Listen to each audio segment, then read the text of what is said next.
Bonjour, chers amis, chers parents, chers frères.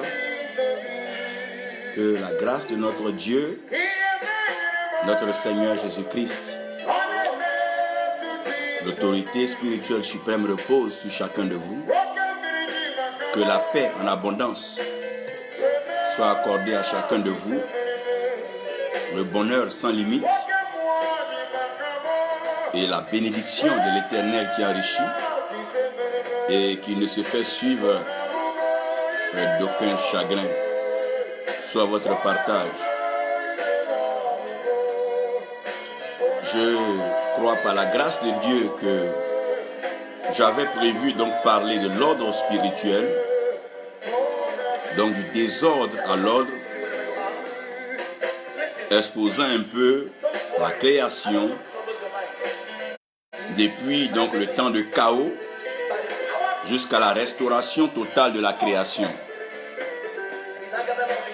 Je dis que Dieu te bénisse, que sa grâce repose sur toi.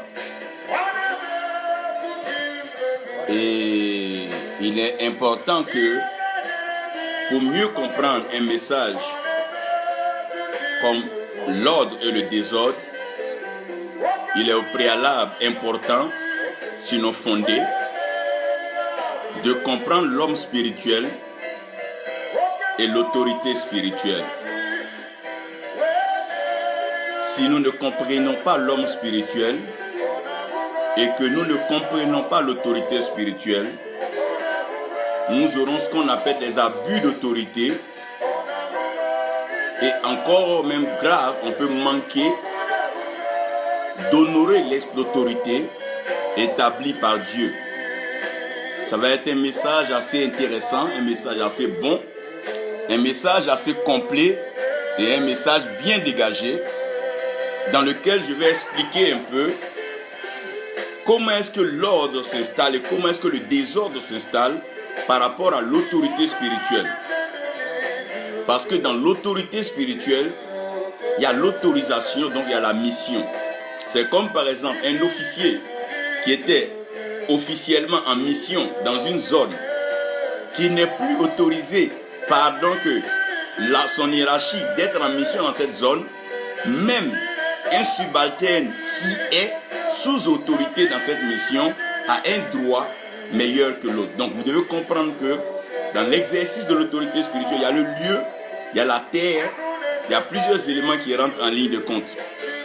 Et dans la dimension temps, nous allons parler du temps en tant que temps quantifié, donc en tant qu'ancienneté, en tant qu'âge, mais temps aussi en tant que ponctualité, comme le temps favorable. Donc si Dieu décide au lieu de parler par quelqu'un, Dieu établit cette personne en tant qu'autorité et avec cette personne, Dieu traite directement. Ça ne fait pas d'elle plus grande que les autres, mais en ce temps, ça lui donne tout le droit de pouvoir exercer dans une certaine dimension. Ça va nous permettre de pouvoir définir correctement ce que nous appelons fils, ce que nous appelons père, ce que nous appelons autorité, ce que nous appelons désordre et ce que nous appelons ordre. C'est très important pour l'Église et surtout pour les enfants de Dieu de comprendre ce genre de choses. Yves Djedje, tu es béni. Évangéliste Lydie, que Dieu te bénisse, servant de Dieu. Paul Kaza, tu es béni. Reine Cabri, que la grâce de Dieu repose sur ta vie et que Dieu continue de manifester sa grâce et sa faveur dans ta vie. Donc, dans le message où je parlerai du désordre à l'ordre, vous allez comprendre que certains peuvent être appelés par Dieu, avoir même accompli de grandes œuvres, mais ils ne sont pas en position d'autorité dans le lieu où ils se trouvent, dans le temps dans lequel ils se trouvent, parce que c'est Dieu qui établit les autorités, c'est Dieu qui les place dans des lieux et des zones par rapport à un temps et par rapport à une mission bien précise. Parce que Moïse n'était pas plus âgé que Aaron, mais pour la mission de la sortie du peuple d'Égypte, Dieu a établi Moïse dans une position de divinité et Aaron dans une position de prophète. Sinon, à la normale, Moïse serait prophète de Dieu et Aaron sera donc son sacrificateur. Pour l'heure, allons donc nous interroger sur l'homme spirituel et l'autorité spirituelle. J'aimerais que vous sachiez avant tout que l'amour demeure toujours plus fort que la mort. Donc dans toute mission, quand Dieu appelle un serviteur de Dieu, Dieu va le tester sur les 3 dimensions. La première dimension, c'est la dimension de la foi. Quand Dieu veut t'éprouver sur la foi, il te met dans une position où tu n'as rien.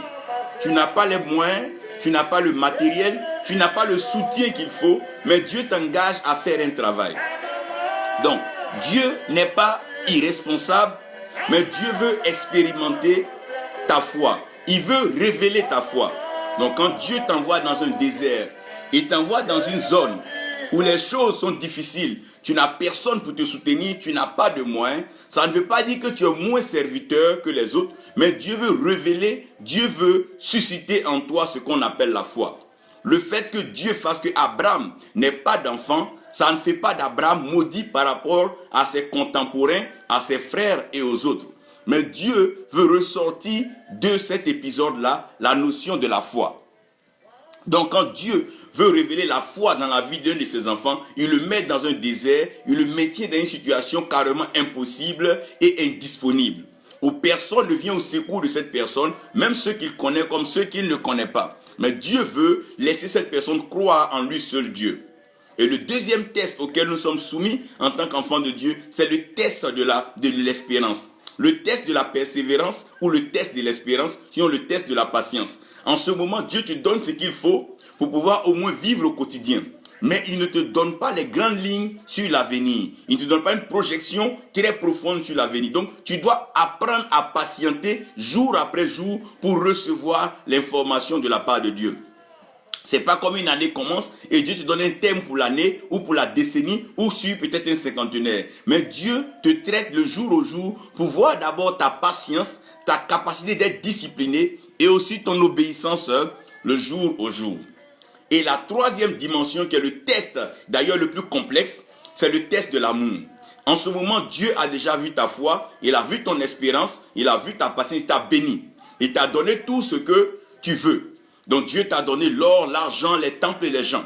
Que Dieu bénisse Eric, Shepherd, et aussi le papa Séblé Philippe qui est avec nous. God bless you, papa.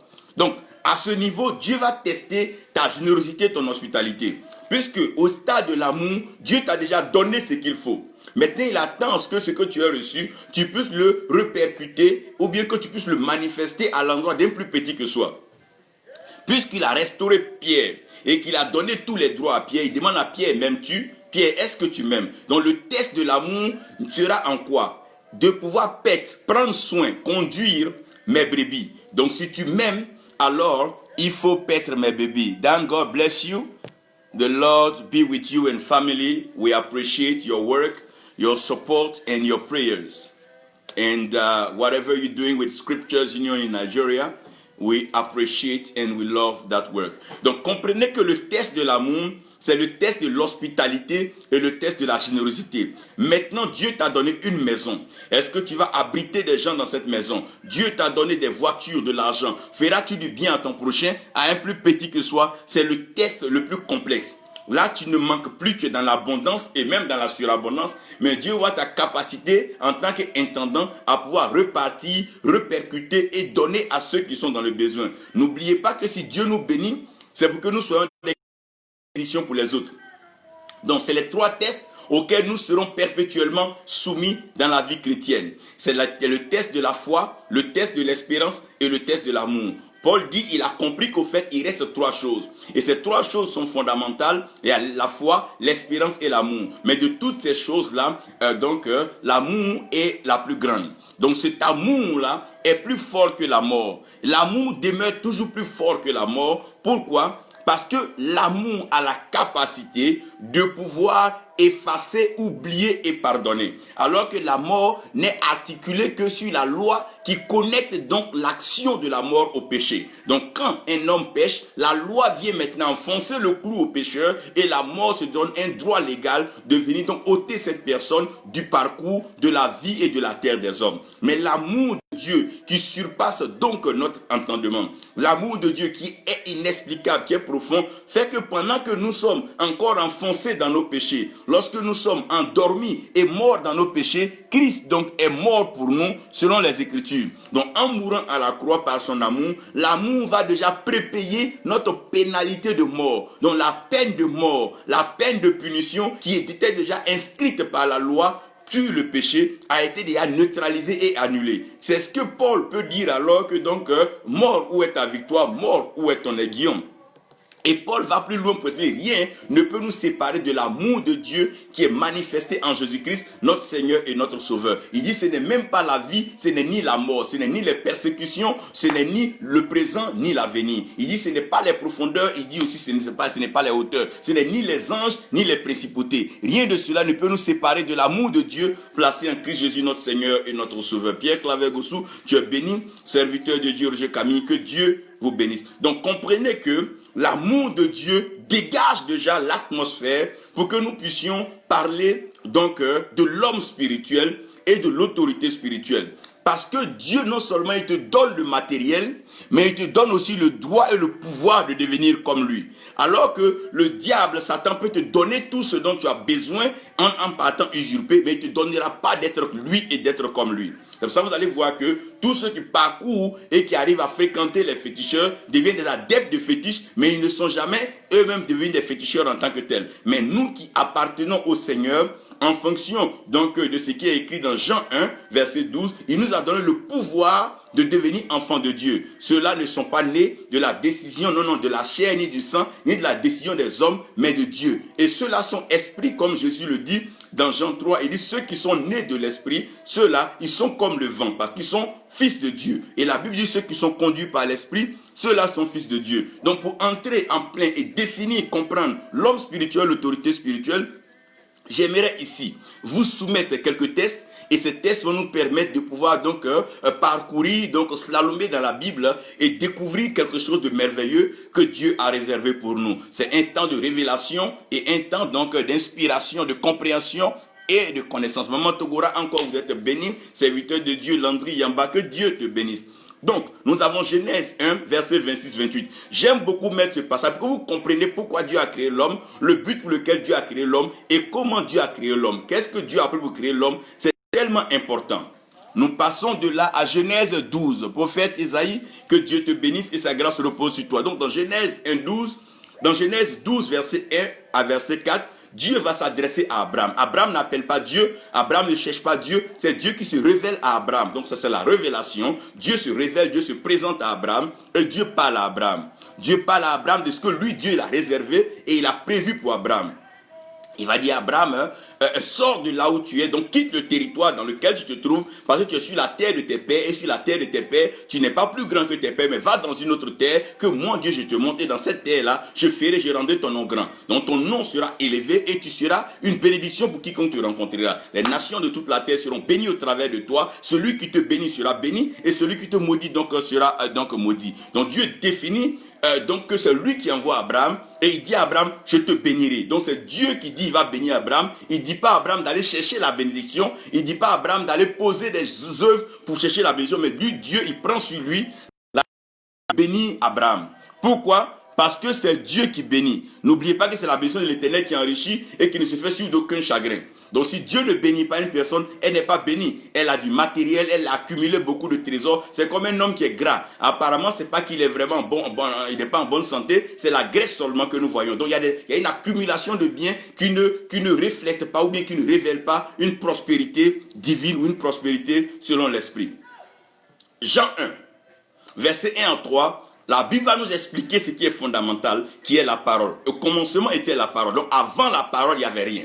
Donc avant que tout ne commence, il a failli qu'il ait la parole. Donc la parole devient le fondement de toute chose. Donc c'est par la parole que la création a commencé et c'est par la parole que cette création va finir après le jugement. Et Dieu va relancer donc le nouvel ère en établissant une nouvelle terre et un nouveau ciel. Comment Dieu le fera? Il utilisera le même principe qu'au commencement. Au commencement, Dieu a dit, et au commencement, Dieu créa les cieux et la terre. Et comme Dieu a créé les cieux et la terre au commencement, si Dieu veut une nouvelle terre, un nouveau ciel, c'est pas compliqué, il prend la parole et il crée. Donc, et cette parole-là sera au commencement avec Dieu, mais en plus, elle sera Dieu. Non seulement cette parole-là est Dieu, mais elle est avec Dieu. Donc, la parole est au commencement, elle est avec Dieu et elle est Dieu. Donc, puisqu'elle est avec Dieu, Dieu peut la détacher en mission. Donc, cette parole-là, Dieu va l'envoyer et cette parole va devenir chair. Quand cette parole devient chair, elle rentre dans ce qu'on appelle la légalité spirituelle pour venir sur la terre. Pour venir sur la terre, il faut pouvoir avoir chair, comme Dieu a formé l'homme de la poussière de la terre avant de souffler en l'homme pour l'envoyer sur la terre. Et donc cette parole, elle vient maintenant sur la terre et elle vient habiter parmi nous. Et comme cette parole habite parmi nous, qu'elle vit avec nous, nous avons l'occasion de la toucher, de la contempler, de changer avec elle, de puiser dans sa sagesse, dans sa profondeur et découvrir par donc communion et intimité qui est réellement Dieu. C'est en cela que Christ peut dire, celui qui m'a vu a vu le Père. Parce qu'il révèle qui le Père est. Paul va dire en lui, donc en Christ, en parlant aux Colossiens, habite corporellement toute la plénitude de la divinité. Donc ce qui est de la divinité céleste, tout cela habite en lui, tout est incorporé en lui. La capacité, le potentiel, la nature et bien sûr la fonction divine est en lui. C'est pour ça qu'il peut pardonner le péché, il peut restaurer les malades, ramener le mort à la vie parce qu'il a le plein pouvoir donc de la création. 1 Corinthiens 11 verset 3. Paul est en train de parler, Paul est en train de définir l'autorité. Quand Paul est en train de définir l'autorité, Paul ne va pas donc aller avec le dos de la cuillère. Paul va exprimer de façon universelle, de façon globale. Paul va expliquer qu'en ce qui concerne l'homme, en ce qui concerne être humain, tout est fait par la parole. Donc au-dessus de tout homme, il y a une tête. Donc cette tête-là, c'est Christ. Christ est la tête. Christ est l'autorité spirituelle suprême. Quand on rentre dans la dimension du règne humain, Christ est donc l'autorité spirituelle suprême. Lorsque nous allons aller dans la nature spirituelle, c'est-à-dire naître de nouveau, la Bible dit que Christ est le premier-né d'entre plusieurs frères. Donc tous ceux qui vont naître après seront donc les frères cadets, ils vont venir après le Seigneur. Et la Bible est claire que la domination, donc le serpent, est sous les pieds de Christ et que la couronne est placée sur la tête de Christ. Ça veut dire que tout ce que nous sommes en train de faire, nous participons à sa victoire et nous avons accès donc à sa gloire. C'est pas que nous avons notre gloire qui nous appartient, non, mais nous participons à sa gloire. Quand vous allez comprendre la définition de la gloire, vous allez voir que la gloire n'est pas quelque chose comme l'argent, comme un matériel qu'on prend pour mettre sur nous. Non. C'est bien défini. Vous allez voir, quand vous allez lire Apocalypse, la Bible dit que même c'est la gloire de Dieu qui va nous illuminer, nous tous. On n'aura plus besoin d'être des étoiles, tout ça, non, mais nous serons éclairés, illuminés donc par la gloire de Dieu. Ceci étant fait, le décor étant planté, nous prions. Père céleste, l'autorité spirituelle suprême, tu règnes dans le ciel et sur la terre, tu accomplis tes œuvres. Viens par ta parole, fais-nous du bien, inspire-nous, donne-nous de pouvoir révéler les hommes spirituels afin de leur présenter l'autorité spirituelle et que chacun puisse donc exercer le ministère en jouissant bien sûr de tous les droits et aussi respecter ses devoirs en tant qu'autorité établie par toi. Merci pour ta fidélité, au nom de Jésus, amen. Dois les Corinne, que Dieu te bénisse et que sa grâce repose sur toi. Nous sommes donc en train de parler de l'homme spirituel et l'autorité spirituelle. Mais avant de pouvoir parler de l'homme, je vais vous expliquer quelque chose de fondamental qui est là avant l'homme. C'est la parole. Donc ce qui peut incriminer un homme, c'est sa parole. Ce qui peut libérer un homme, c'est sa parole. Ce qui a amené l'homme à pécher, c'est la parole. C'est après donc la parole que l'acte a été commis. Donc la parole est venu avant l'acte. L'acte n'a été tout simplement que l'exécution de la parole. C'est pour ça que la Bible dit, ce que la bouche de Dieu dit, sa main l'accomplit. Donc la main de Dieu n'agit pas tant que la bouche de Dieu ne parle pas. Donc c'est quoi la parole? Allons dans les mystères de la parole. Vous devez comprendre que la parole est Dieu. Donc toute personne qui prend la parole et toute personne qui veut parler, qu'elle sache qu'elle est en train de révéler, elle est en train de manifester Dieu. C'est pour ça que la parole utilisée à tort peut être un problème. C'est en ça que la Bible dit que tu n'utiliseras pas le nom de ton Dieu en vain. Quand la Bible dit tu n'utiliseras pas le nom de ton Dieu en vain, ce n'est pas dire Dieu et dire des bêtises. Non, mais c'est dire la parole, mais de façon vaine. Par exemple, utiliser une parole pour une gloire, une chose qui n'a pas lieu d'être. Ça, c'est l'utilisation du nom de Dieu en vain. Donc, quiconque utilise la parole, soit-il appelé, soit-il établi dans un ministère, qu'il soit fidèle ou qu'il soit disciple de quelqu'un, il doit savoir que chaque fois qu'il prend la parole, cette parole a la capacité de le délivrer, comme cette parole a la capacité aussi de pouvoir donc le condamner. Donc celui qui doit prendre la parole doit faire attention parce que la parole est Dieu. Faites attention quand vous avez l'occasion de parler en public ou même quand vous parlez en privé. Parce qu'il y a des anges, il y a des esprits qui vous écoutent et qui vous entendent. La parole est sacrée et la parole est Dieu. C'est pour ça lorsque la femme de Job a dit maudit Dieu et meurt, Job pouvait le faire secrètement dans sa chambre. Mais Job n'a pas pu parce que la parole est Dieu. Tous ceux qui parlent doivent savoir que la parole est sacrée. La parole a fait l'homme. Donc tout homme qui parle doit se dire qu'il est en train de dire quelque chose avec ce qu'il a créé. La source fondamentale de la création de tout homme, et c'est la parole. Sans la parole, rien de ce qui a été fait n'a été fait sans la parole de Dieu. Donc quand un leader doit parler, un fils, un enfant doit parler, un grand, un père doit parler, toutefois que la parole entre en ligne de compte, la parole peut libérer comme la parole peut créer des conflits, la parole peut emmener des guerres comme la parole peut emmener des paix, la parole peut envoyer des réconciliations comme la parole peut intensifier des conflits. Faites attention parce que la parole est Dieu et de peur d'utiliser donc la parole en vain. Cherchez donc à tourner la langue 7 fois avant de parler parce que la parole est mystérieuse et la parole est un mystère. Regarde la parole, un seul mot peut changer l'histoire d'une nation. Un seul mot peut changer le cours de l'histoire d'un peuple, d'une vie. Oh, la parole, elle est sacrée. La parole est Dieu. C'est pour ça, avant de dire que Dieu m'a dit, il faut savoir que ce que tu engages, tu es en train de parler de Dieu. C'est Dieu. La parole est Dieu. Même quand il dit à quelqu'un je t'aime, c'est Dieu que tu es en train de dire. Donc s'il y a du faux en toi, cette parole-là fera périr ton âme et ton esprit. La parole est Dieu. Donc avant de prendre la parole de grâce, faites attention parce que la mort et la vie sont au pouvoir de la langue.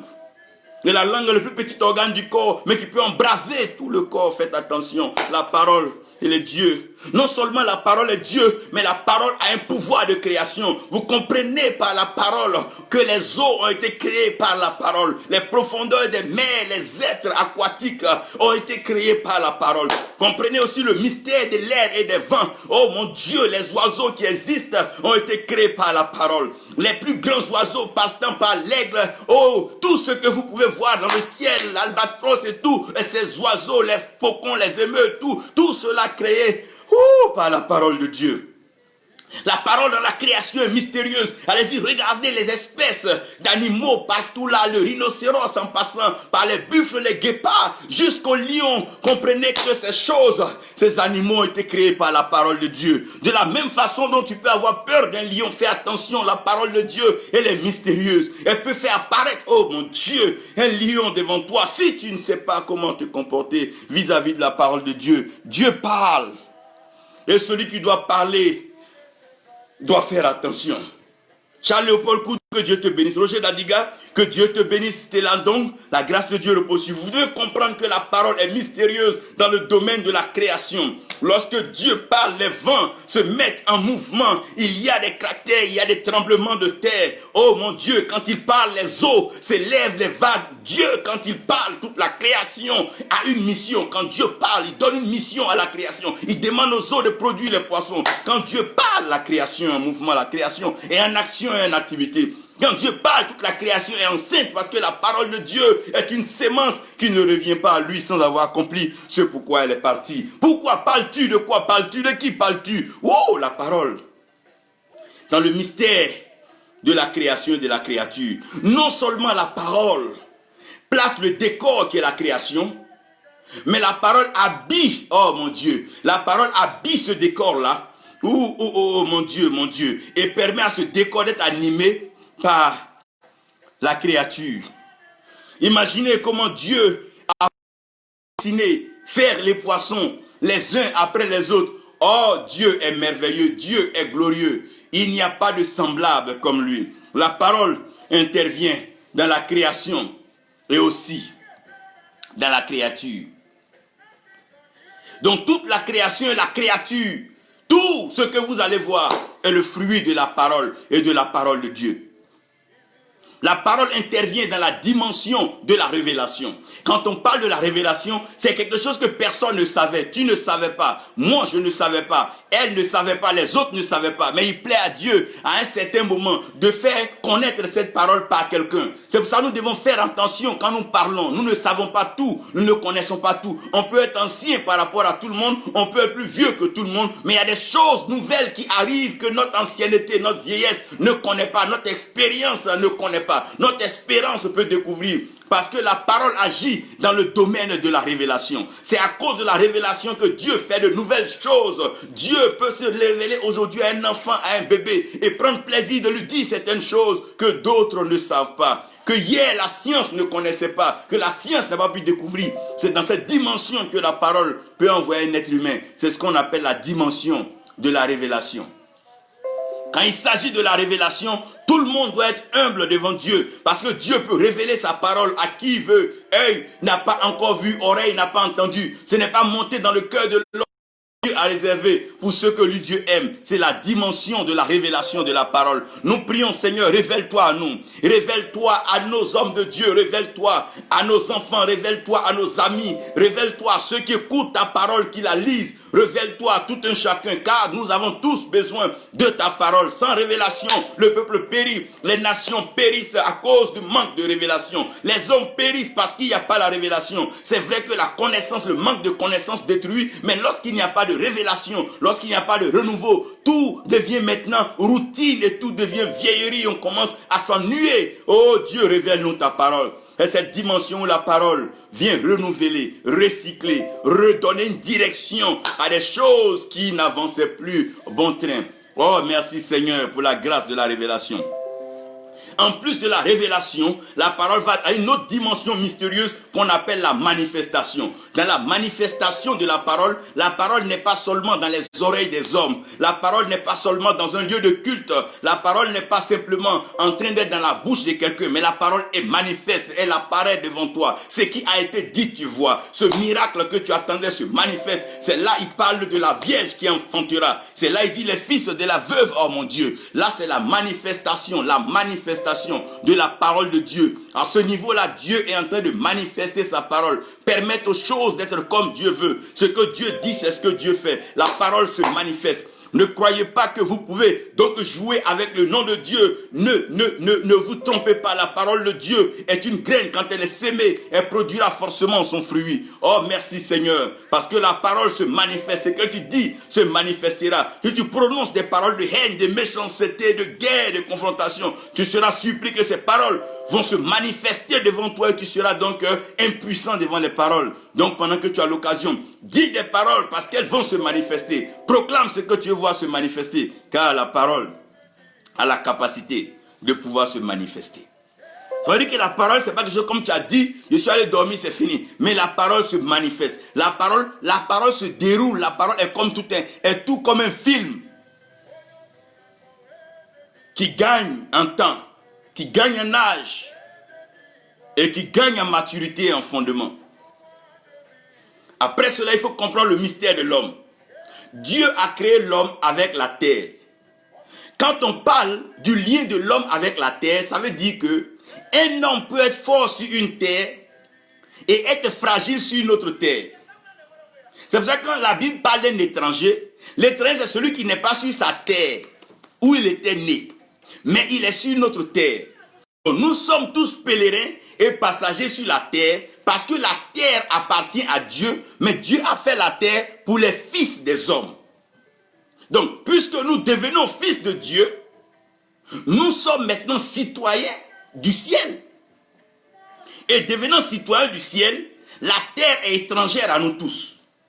Donc, sur cette terre, nous devons nous réserver de faire du mal à notre prochain ou d'abreuver la terre de ce qui n'est pas normal. C'est pour ça que nous déclarons que plus une goutte de sang innocent coulera sur la terre, parce que la terre a été faite pour les fils des hommes. Mais les fils de Dieu régneront dans la gloire avec le Seigneur Jésus-Christ. Donc la terre est un mystère. Et comme l'homme est une sémence, prenez l'homme comme étant une graine. L'homme étant une graine, vous voyez que c'est pas dans toutes les terres on peut planter du maïs, ça va pousser, ou le cacao, ou le café, ou l'EVA. Il y a des terres qui sont favorables à certaines cultures, il y a des terres qui sont favorables à certaines plantes. C'est pour ça un homme qui suit Dieu est conduit dans des terres. Et c'est dans la terre que Dieu te veut, c'est dans cette terre que Dieu va te bénir. Donc pour comprendre l'homme, l'homme doit être dans une terre. Quand tu es dans la terre légale, il y a une certaine légalité. La même Ruth qui est allée donc à Bethléem, qui a épousé Boaz, qui a été donc l'épouse de Boaz, n'oubliez pas que la même Ruth, elle était à Moab et là-bas, elle a perdu son mari. Donc la grâce et la faveur, l'autorité qui se dégageait de Ruth n'était pas la même à Bethléem qu'à Moab.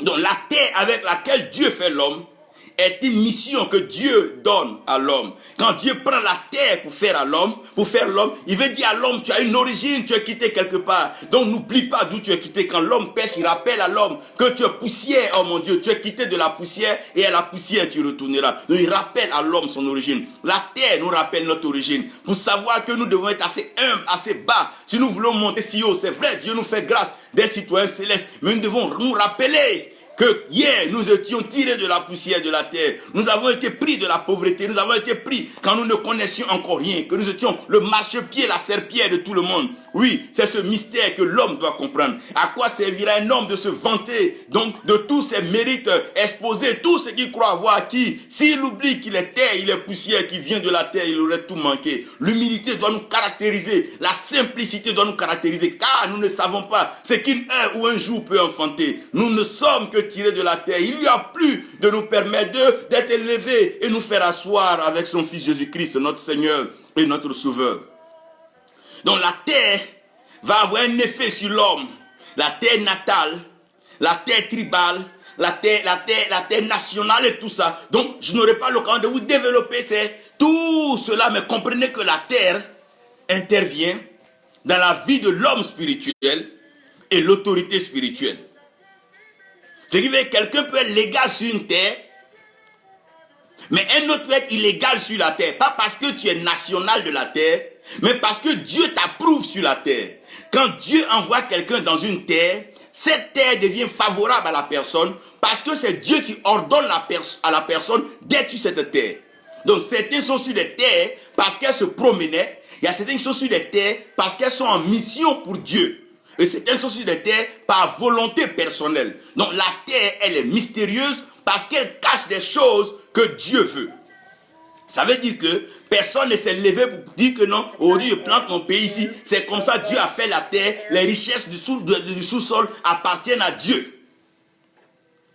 Donc dans le mystère de l'homme, il y a ce qu'on appelle l'eau. L'eau, c'est les liquides qui sont dans la vie de l'homme. À savoir l'eau même, avoir aussi le sang, les huiles qui coulent en l'homme, donc les hormones, et puis encore pour la femme, le lait.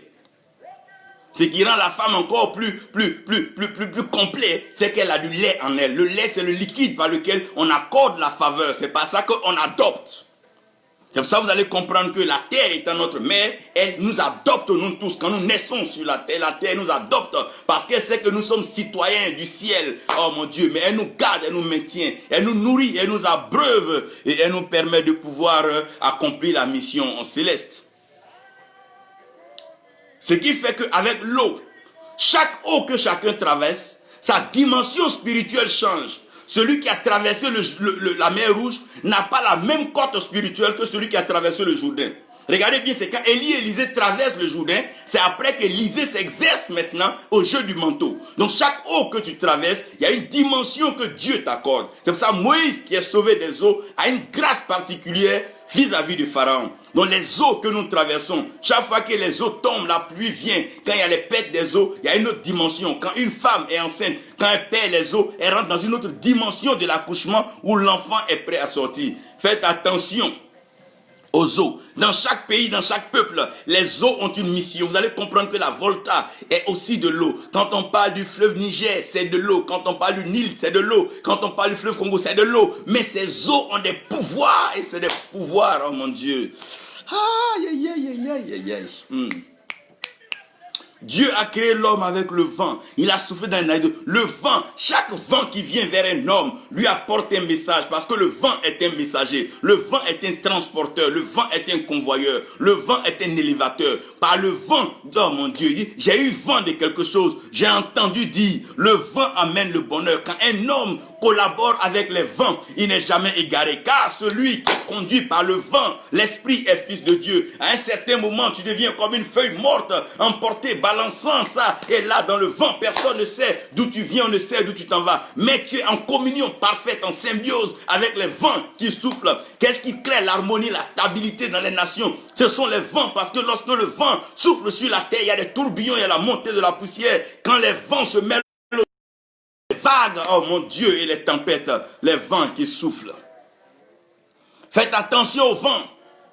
Il y a des vents tellement forts, des vents tellement puissants qu'on ne peut pas négocier, qu'on ne peut pas traverser.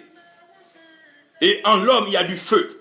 Le feu, c'est la parole. C'est la parole de Dieu est un feu dévorant. Donc chaque homme spirituel, chaque homme de Dieu transporte un feu. Il y a une chaleur que chaque personne transporte. Il y a une certaine énergie spirituelle. Il y a une puissance que chacun transporte. C'est ça le feu. Vous voyez la même parole, certains vont la prononcer, la parole aura des effets. D'autres vont prononcer cette même parole, elle n'aura pas d'effet. C'est une question de feu.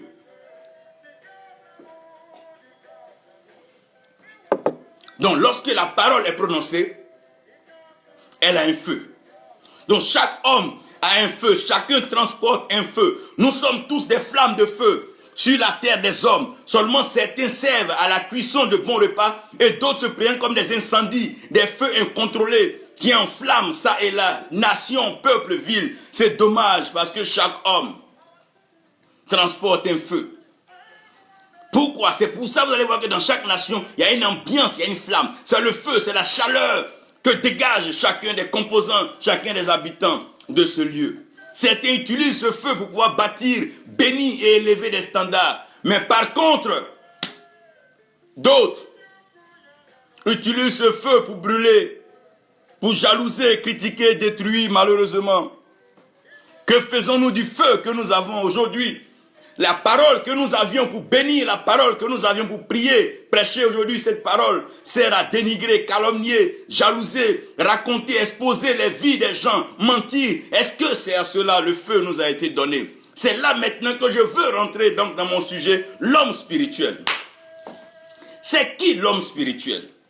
On peut être religieux, on peut être suspicieux, on peut avoir des pratiques, des contacts avec la nature, on peut croire en des forces dans des montagnes, les eaux, on peut participer à certains cultes, certaines initiations, on peut porter des bagues, on peut rentrer dans certaines pratiques, certaines formes d'enseignement qui te confèrent une certaine connaissance, un certain pouvoir, des clubs, des cliques et des mouvements. On peut adhérer à toutes ces choses sans toutefois être un homme spirituel. On peut participer à des formations aussi bien politiques, économiques, idéologiques, administratives, musicales et tout ça là. Mais ça ne fait pas de nous un homme spirituel. Ça veut dire que je peux être un bon musicien, avoir pour passion le reggae, le rap et tout, mais ça ne fait pas de moi un homme spirituel, non.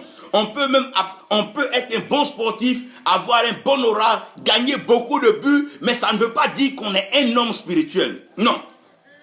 On peut réussir dans les arts, la culture, on peut réussir dans le sport, on peut réussir dans tous les domaines de la vie, dans la médecine, dans la pharmacie, on peut exceller dans des domaines, l'aéronautique, tout cela, l'aviation, mais cela ne fait pas de toi un homme spirituel.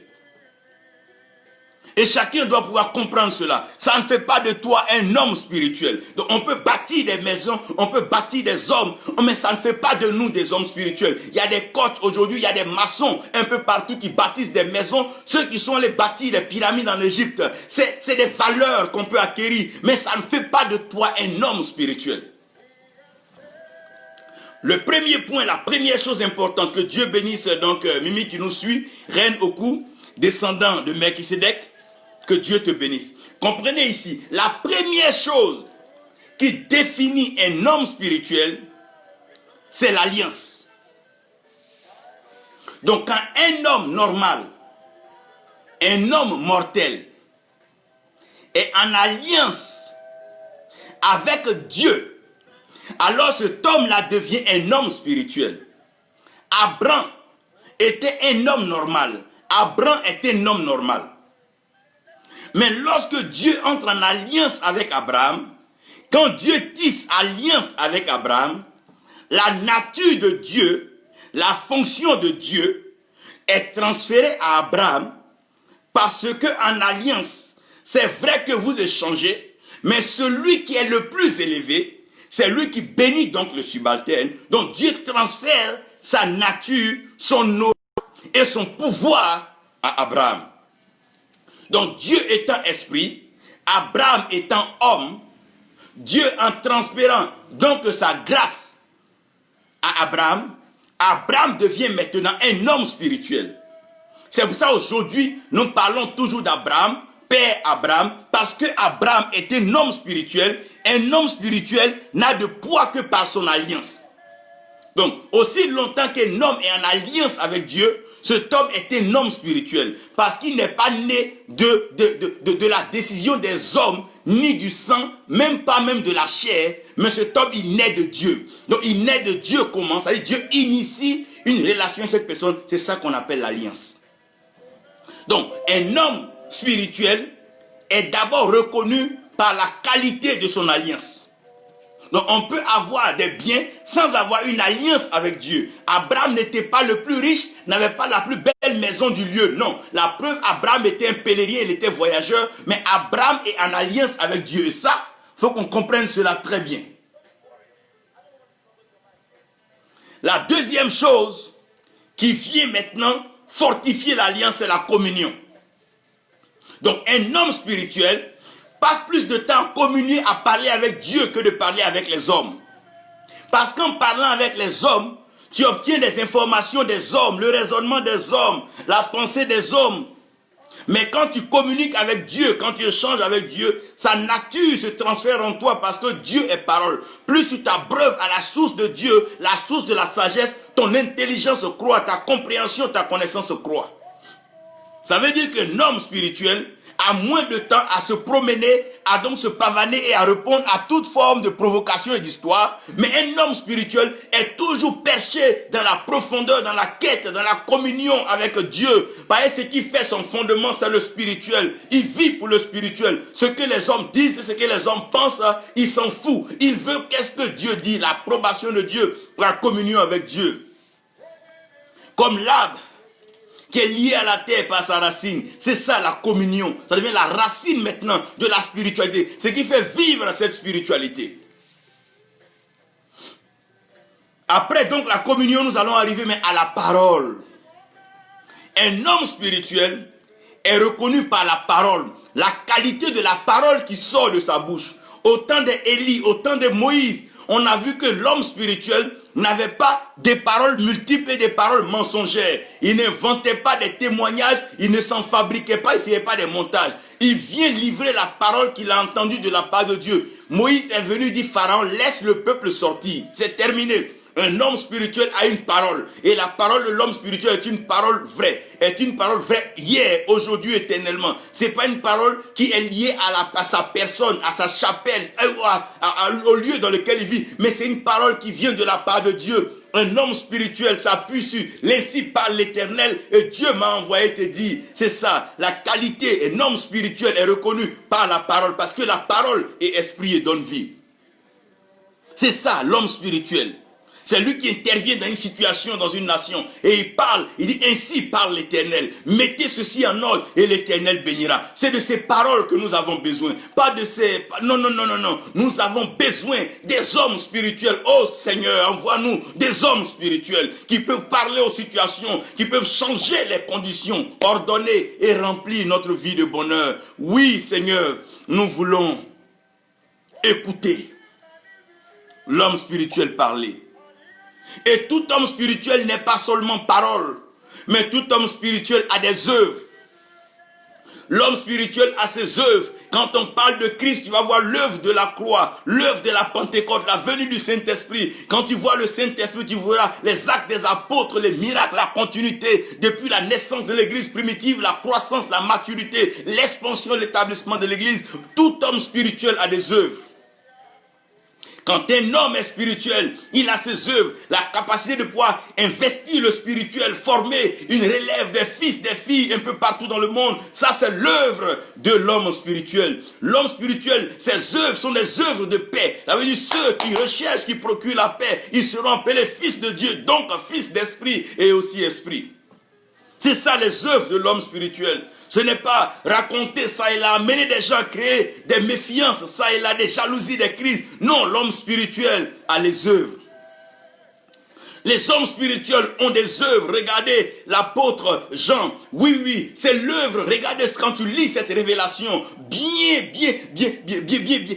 reçue et bien transmise. Oh Jean, c'est merveilleux. L'œuvre de l'homme spirituel. L'homme spirituel a des œuvres. Il arrive à traduire, à créer une correspondance entre la pensée du ciel et la pensée de la terre. Il arrive à réunir, oh mon Dieu, la folie de l'homme avec la sagesse de Dieu. Oui, l'homme spirituel, il transfère le précieux et il vient le placer dans des vases de terre inutiles et donne de la valeur à cette personne. Oui, qu'un homme est un homme d'esprit. Il peut rencontrer un voleur, toucher sa vie et faire de lui un bâtisseur, un gagneur des âmes et un missionnaire pour les nations. Oui, l'homme spirituel peut rencontrer la prostituée et faire d'elle une femme digne, une femme qui annonce l'oracle et la parole de Dieu. Oui, ça c'est les œuvres de l'homme spirituel. Quand il arrive dans une cité, il impacte la cité de façon positive en transférant les valeurs de l'esprit. L'homme spirituel, ses œuvres, c'est la direction, l'orientation, la révélation, amener les gens à comprendre, connaître Dieu. L'homme spirituel. L'homme spirituel. L'homme spirituel, il est investi des Écritures, la compréhension de la pensée, les plans de Dieu. Il connaît, il s'instruit toujours. Qu'est-ce que Dieu veut pour cette nation? Qu'est-ce que Dieu veut pour ses peuples? Qu'est-ce que Dieu veut pour ses enfants? Qu'est-ce que Dieu veut pour demain, après-demain et les années à venir? L'homme spirituel. Les œuvres de l'homme spirituel. Les œuvres de l'homme spirituel, ce n'est pas du matu vu, non. Ce n'est pas donc self-exposition, non. Ce n'est pas une exhibition, non. Les œuvres parlent, les œuvres sont palpables, les œuvres sont tangibles. On parle ça et là de miracles, des résurrections de morts, des cas impossibles, oh mon Dieu. Les œuvres de l'homme spirituel. Les œuvres de l'homme spirituel. Les œuvres de l'homme spirituel. Lorsqu'un homme est spirituel, ses œuvres parlent en sa faveur. Un homme spirituel laisse ses œuvres parler. Ses œuvres témoignent, oh mon Dieu, de son passage. Un homme spirituel marque son passage sur la terre. Même quand les hommes ne l'ont pas connu. Mais ses œuvres rappellent la mémoire, oh mon Dieu. Regarde aujourd'hui, nous n'avons ni connu Abraham, nous ne l'avons pas vu. Mais aujourd'hui, nous savons et nous sommes fiers de dire que nous sommes fils d'Abraham. Nous sommes heureux de parler d'Isaac, de Jacob. Nous sommes heureux de parler de Noé, de Moïse et tout cela. Pourquoi? C'est des hommes spirituels. Ils ne vivent pas pour vivre, mais ils viennent pour accomplir une mission céleste sur la terre. Les hommes spirituels. Quand vous comprenez l'homme spirituel, je viens maintenant terminer mon message. Chaque homme spirituel transporte une autorité spirituelle. Donc, tout homme spirituel a une autorité spirituelle. Donc, il y a une portion d'autorité que le ciel, donc Dieu, confère à un être spirituel, à un homme spirituel, et que ce dernier est obligé d'exercer, bien sûr, en obéissance et en conformité avec la mission que Dieu lui accorde.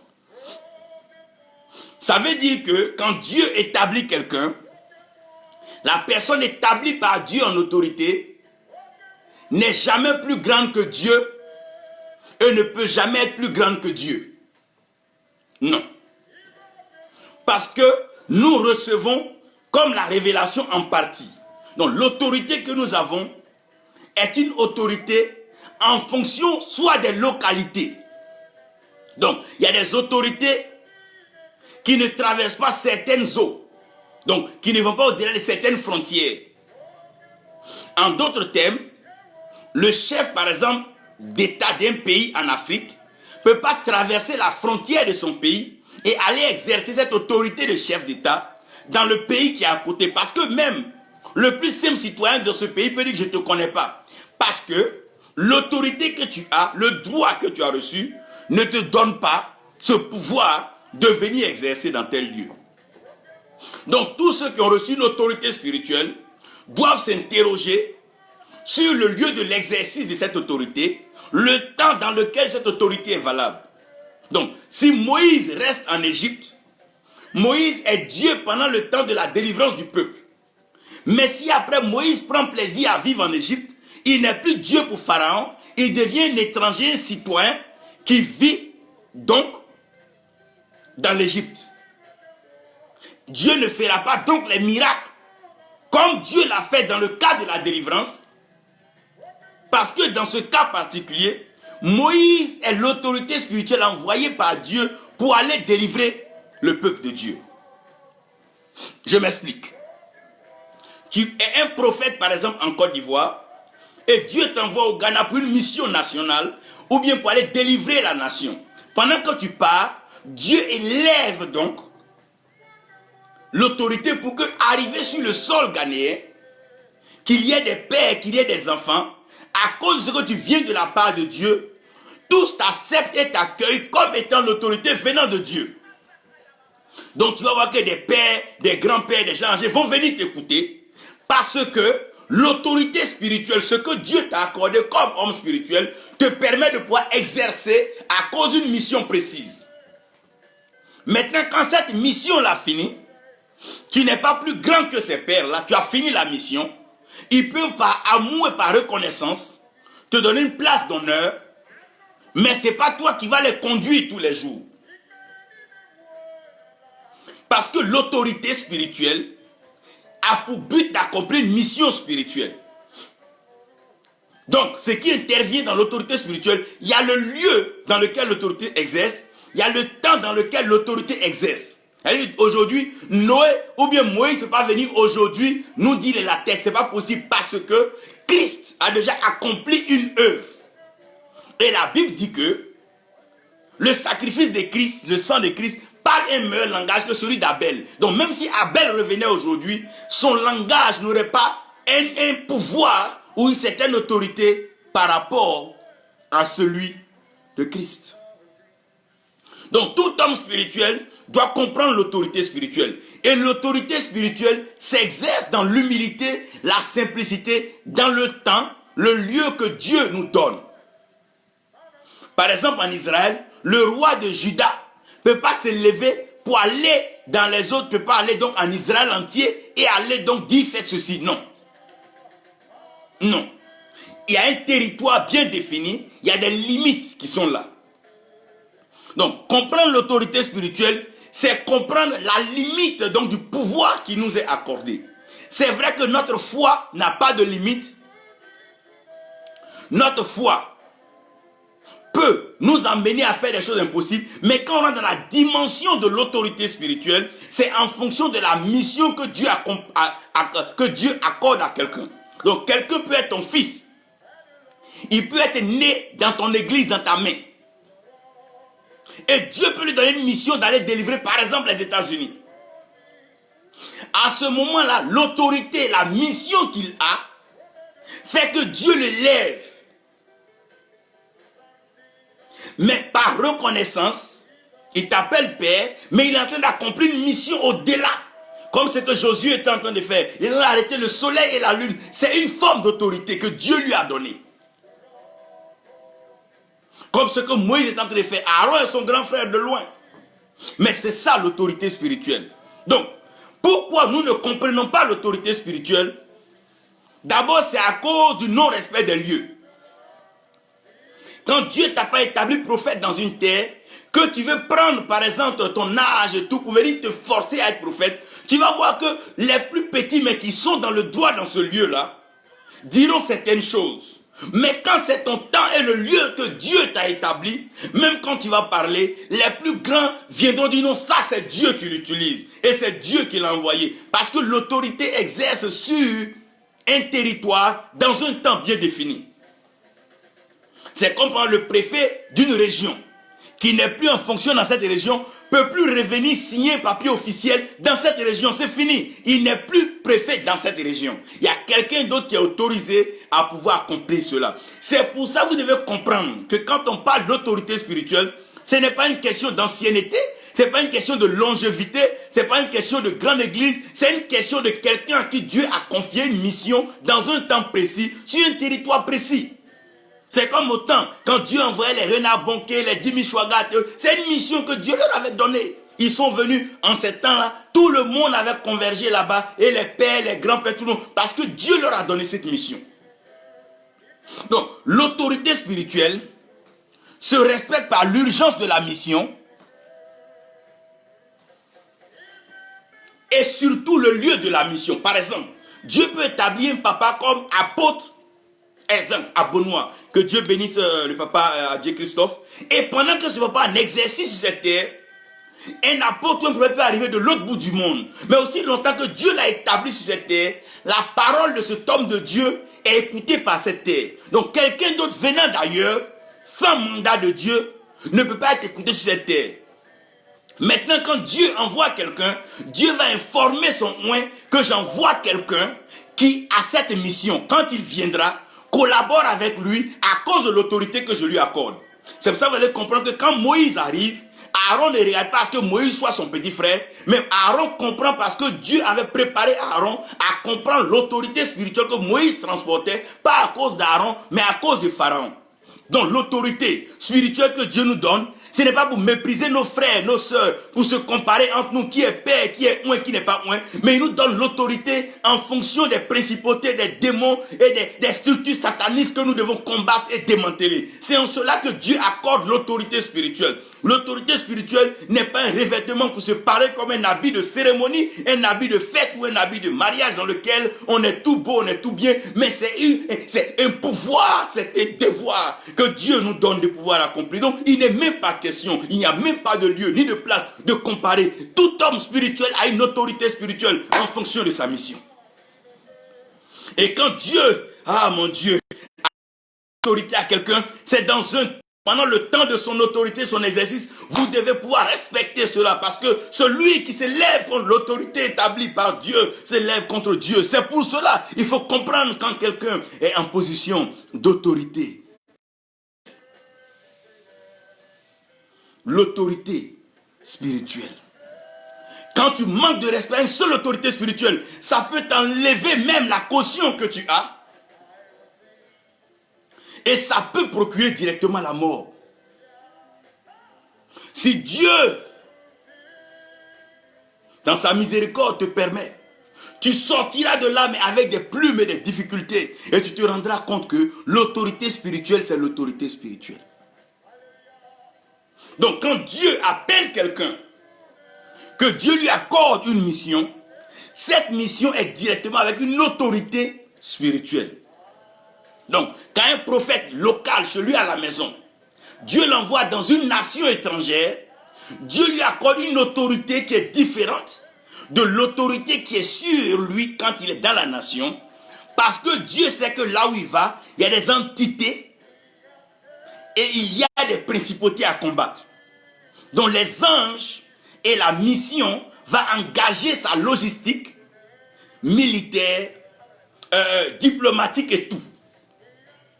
Donc quand Élisée était en exercice, les anges qui entouraient Élisée étaient les mêmes anges qui gardaient Élisée et Géasi. Mais ce n'est pas à cause de Géasi que les anges étaient, c'est Élisée qui était en mission officielle de Dieu. Géasi était un apprenti. Ça veut dire, ce n'est pas parce qu'un homme va aller se mettre sous la coupole d'un homme de Dieu, d'une certaine carrure spirituelle, qui va penser que l'autorité de ce dernier est l'autorité qui transporte. Non. Donc on ne peut pas se cacher donc sous l'autorité d'un père pour pouvoir agresser une autre autorité. Non. Mais les autorités s'honorent et les autorités se respectent. Parce que les autorités se doivent respect. Parce que l'autorité, au fait, c'est l'image, la représentation de Dieu. Donc quand on manque de respect à une autorité, c'est à Dieu directement qu'on manque de respect.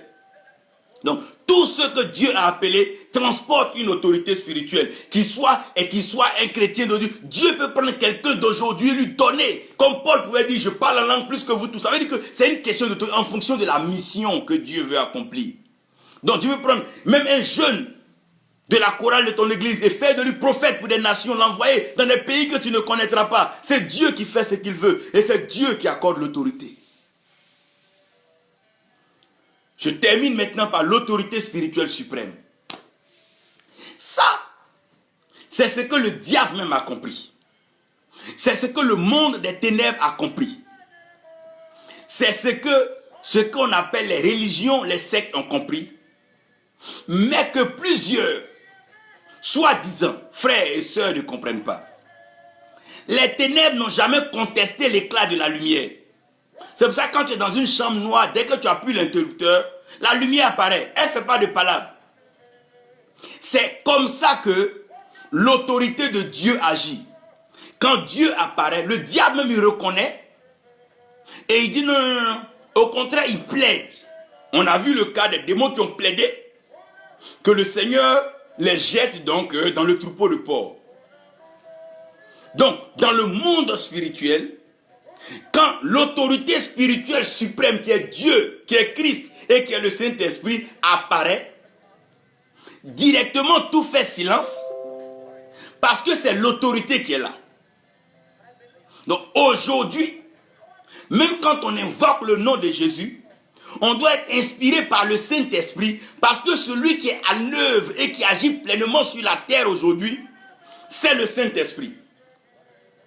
Jésus-Christ est Dieu, il a accompli son œuvre sur la croix, une œuvre parfaite qu'il a achevée avec le salut, la rédemption de l'humanité, continuée d'une résurrection miraculeuse qui aujourd'hui est donc la joie, le soutien de notre témoignage, de notre appel, de notre évangile et de notre bonheur, manifestant un surnaturel impensable en traversant les murs ça et là, montant sans être empêché par le prince de l'air ni la pesanteur, s'élevant dans les hauteurs, allant s'asseoir à la droite de Dieu le Père, jusqu'à ce que Dieu ait mis tous ses ennemis sous ses pieds, afin qu'il soit glorifié, qu'il revienne dans les airs, pour que nous partions le retrouver pour célébrer la noce de l'agneau, afin d'inaugurer l'ère donc du règne. Ce Jésus-Christ-là, il n'a pas de semblable, il est incomparable. Non, non, non, non, non, il n'est pas comparable. Vous aurez pu demander, même au Billy Graham, au Smith Wigglesworth, à tous les George Whitefield, à tous, ils vous diront, même les vieux Geoffrey vous diront que non, celui-là c'est le Christ. C'est le Fils de Dieu. C'est le Dieu créateur. Lui pour qui la terre a été créée. Celui pour qui le ciel, oh et comme mon Dieu est éclairé par les étoiles. En partant, il dit, je ne vous laisse pas orphelin, mais je vais aller plaider avec le Père pour qu'une autorité compétente vienne maintenant accomplir la mission, vous conduire dans toute la vérité. Et cette autorité, quand elle viendra sur vous, elle vous donnera donc la puissance.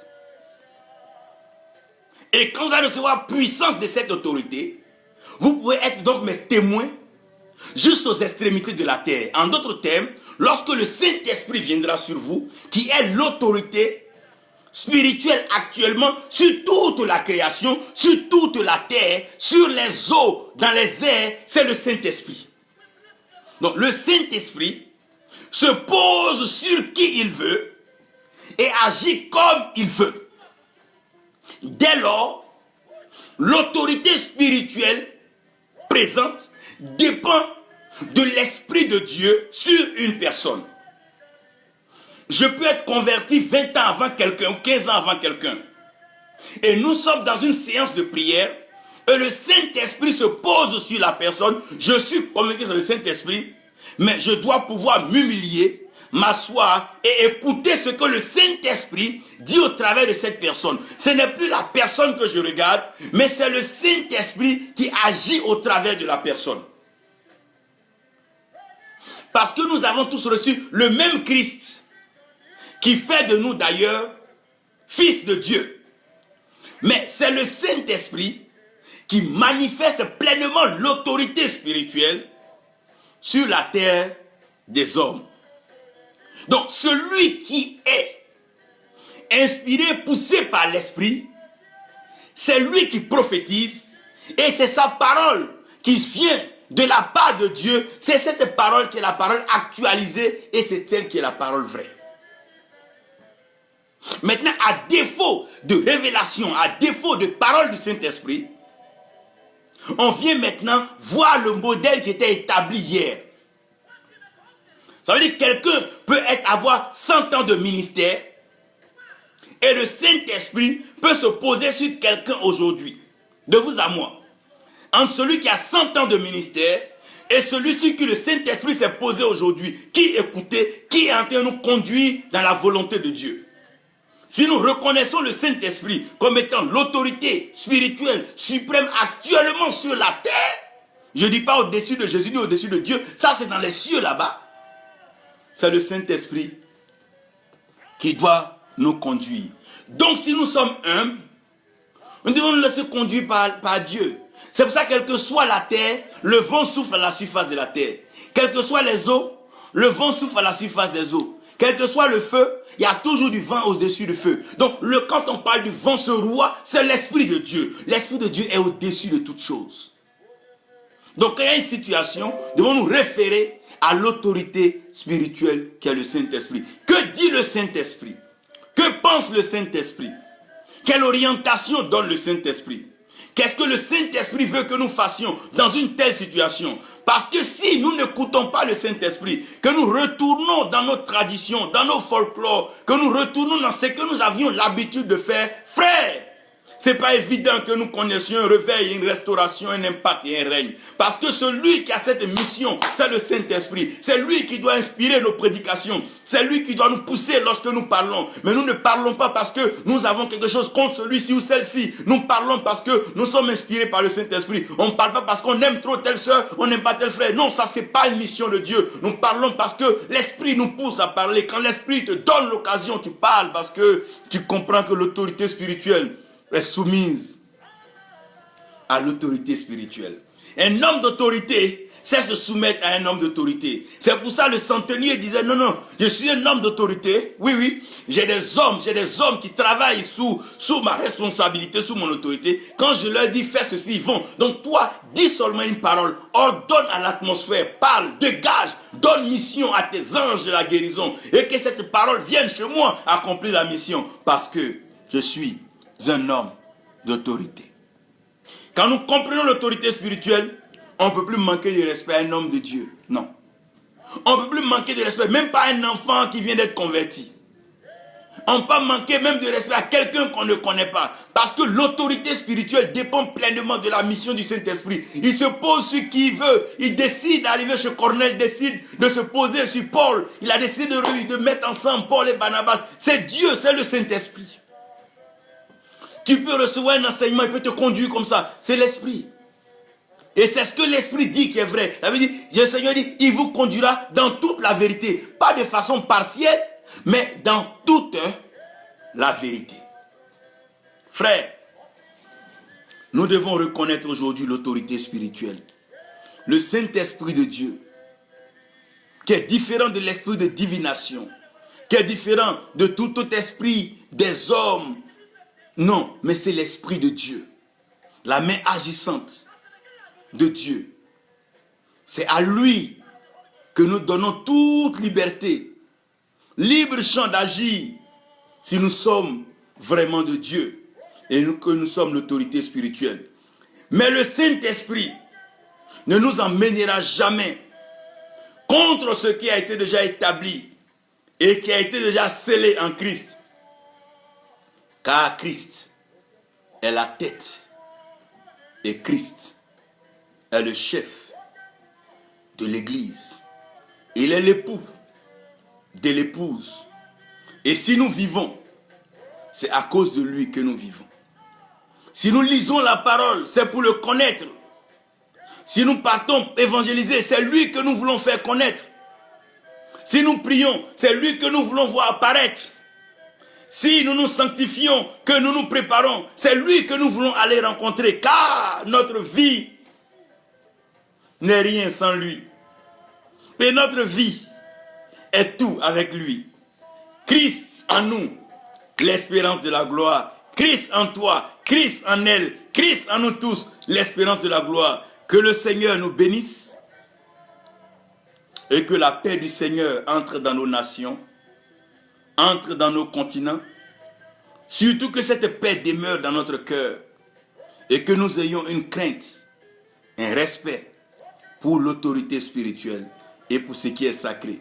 Que Dieu vous bénisse. Au nom de Jésus, Amen.